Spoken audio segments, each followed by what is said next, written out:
তৃণমূলের IT cell একটা গোটা শহর জুড়ে একটা পোস্টার পড়েছে, হিন্দু হিন্দু ভাই ভাই আধার লিঙ্ক। কি বলবেন বিষয়টা নিয়ে?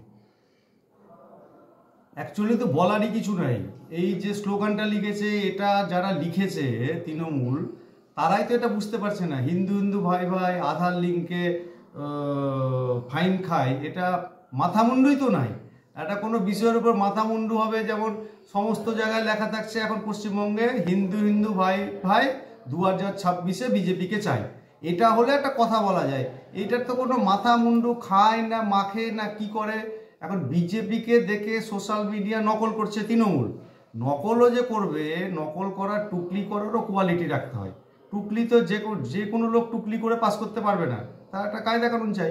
এটা কি লিখেছে শহরে, এই ব্যাপারে কি বলবো আমি সাংবাদিক বন্ধুদের, সেটাই তো বুঝতে পারছি না। খায় না মাখে, তার সঙ্গে যুক্ত নাই, বিজেপি যুক্ত আছে কিনা, কিসের লিঙ্ক, কিসের আধার। হ্যাঁ, এটা হতে পারে যে আধার লিঙ্ক 2026-এ নির্বাচন কমিশন করবে।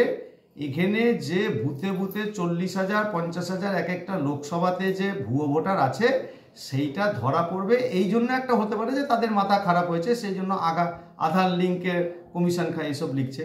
এছাড়া এটা তো বলার কিছুই নাই, এটা কোনো ইস্যুই না। এটা কিন্তু ব্যানারে যেটা বলেছে সেটা আপনাদের মেনশন করে উদ্দেশ্য করে বলেছে কি না? আমাদের এটা বিজেপিকে একটা, বিজেপি যেটা বলেছে যে হিন্দু হিন্দু ভাই ভাই 2026-এ বিধানসভায় চাই, সেইটাকে নকল করে দিয়েছে। এর কোনো মাথামুন্ডু নাই। এটা বলার জন্য কোনো কিছু আমি বুঝতেই পারছি না যে হ্যাঁ বলবো না, না বলবো, বলবো কি বলবো না।